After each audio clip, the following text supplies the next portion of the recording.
Hey guys, what is up? My name is Caleb Adams, and I will be doing my first blog over Don Quixote by Miguel de Cervantes in Miss Dill's Advanced English 11 class. So, today I will be talking about my predictions, why I selected this book, and some more information on the book that I already know and the author. So, about the author, Miguel de Cervantes, he was alive around the 1600s, the post Renaissance era, and this was a great time in literature, and he was one of the first people that did this. And what he did was make the characters the central idea and dynamic in the plot. So, beforehand, it was more about the themes or the morals or the setting, the vibe. But now it was about how the characters change and develop throughout the story and what they learned, and that's centralized in his, which was one of the first that did that. And I also know that his piece was a criticism on art and literature of the time, how they had all these valiant characters who had no flaws and they saved women. It's kind of it reminds me of how people are today, because we're still having these issues where we're like, you know, women are not this, men are not this, but they're dynamic. We all have flaws, and the media is still trying to fix that.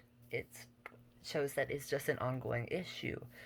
So the book starts off as Don Quixote is in his house. He has went crazy because he read all of these books. He's a 50-year-old man, I think, and he's really tall, lanky, and crazy, as I said. And then he has his sidekick, Sancho Panza, and Sancho Panza is a short, chubby man who is logical and not crazy.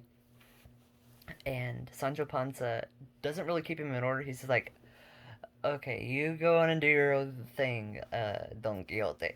And so, one of the most iconic parts of Don Quixote is the windmill scene, and I do know that's where he fights windmills thinking they were like huge giants trying to attack him. But I think there's going to be, and I predict that there will be more funny scenes than that. And it will definitely be more funny than that. Like, everyone knows about that, but I think that I've heard that it is not the main good stuff.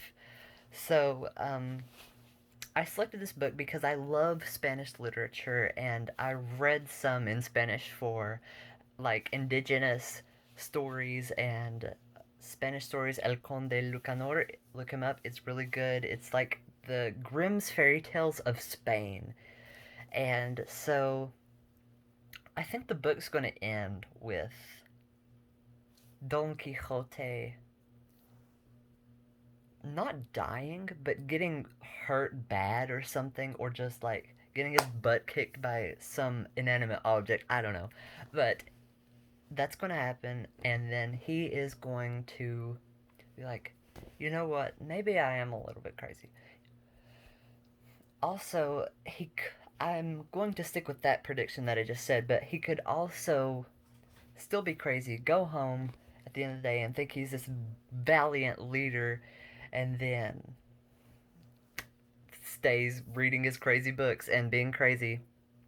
So, thank you for listening to my predictions, a little overview of the author, and um, some just general reasons why I chose the book.